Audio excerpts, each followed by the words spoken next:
Hello friends, welcome to my channel. তো আজ একটা আমের রেসিপি নিয়ে হাজির হয়ে গেছি, আপনাদের কাছে শেয়ার করব। তো চলুন, দেখতেই পেলেন গাছ থেকে টাটকা আম পেড়ে আনলাম। আমগুলো ভালোভাবে খোসা ছাড়িয়ে ধুয়ে জল পর্যন্ত ঝরিয়ে নিলাম।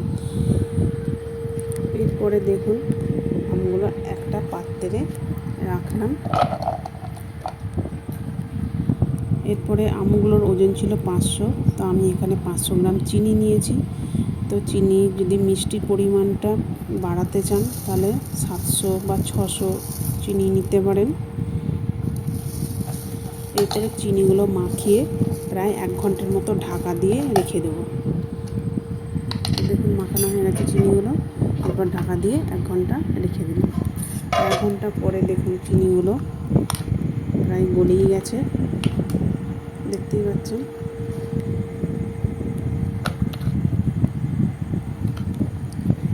এরপরে একটা কড়া দেখুন ওখানে বসিয়ে দিয়েছি। কড়াটা গরম হলে আমগুলো চিনি সমেত ঢেলে দিলাম। তো যারা আমার ফেসবুক পেজ থেকে দেখছেন, পেজটা অবশ্যই ফলো করে দেওয়ার অনুরোধ রইল। তো যারা আমার ইউটিউব চ্যানেল থেকে দেখছেন, একটা সাবস্ক্রাইব করে পাশে থাকবেন। এরপর ঢাকা দিয়ে 10 মিনিট রেখে দেবো, আঁচটা লো আঁচে রেখে। তা আমটা ঢাকা দিয়ে ততক্ষণ সিদ্ধ হতে থাকুক। এরপর শুকনো খোলায় দেখুন আমি সম্বুরা নিয়েছি 2 থেকে 3 চামচের মতো, আর 3টে শুকনো লঙ্কা শুকনো খোলায় ভেজে নিচ্ছি। দেখুন শব্দটা শুনতে পাচ্ছেন, একটা চটপট করে শব্দ হচ্ছে। বেশ যখন দেখবেন একটা সুগন্ধ উঠেছে, সেই সময় নামিয়ে নেব। এরপর দেখুন ঢাকা খুলে দিয়েছি আমগুলোর মধ্যে থেকে। দেখুন আমের কালারটা আগের থেকে অনেকটাই চেঞ্জ হয়ে গেছে, চিনিটাও ভালো মতো গলে গেছে। তো একটুও এখানে আমি কিন্তু জল ব্যবহার করিনি। দেখুন স্বাদ মতো দিয়ে দিলাম লবণ। তো জল দিলে কী হবে, আমটা আমের আচারটা নষ্ট হয়ে যেতে পারে।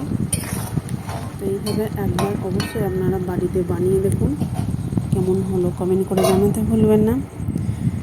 আর ভালো যদি লেগে থাকে লাইক কমেন্ট শেয়ার করে দেবেন। এইভাবে আচার বানালে আপনি অনেক দিন রেখে খেতে পারবেন।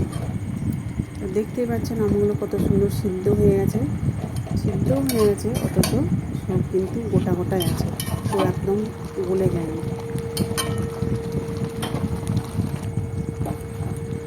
এরপর ভেজে রাখা মশলাগুলো দেখুন গুঁড়ো করে নিয়েছি। তো খুব মিহি করে গুঁড়োইনি, একটু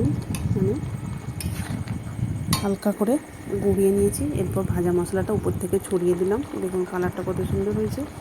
তো আপনারা যদি শুকনো লঙ্কা খেতে না চান, তাহলে শুকনো লঙ্কার পরিবর্তে কাঁচা লঙ্কা দিয়ে দিতে পারেন।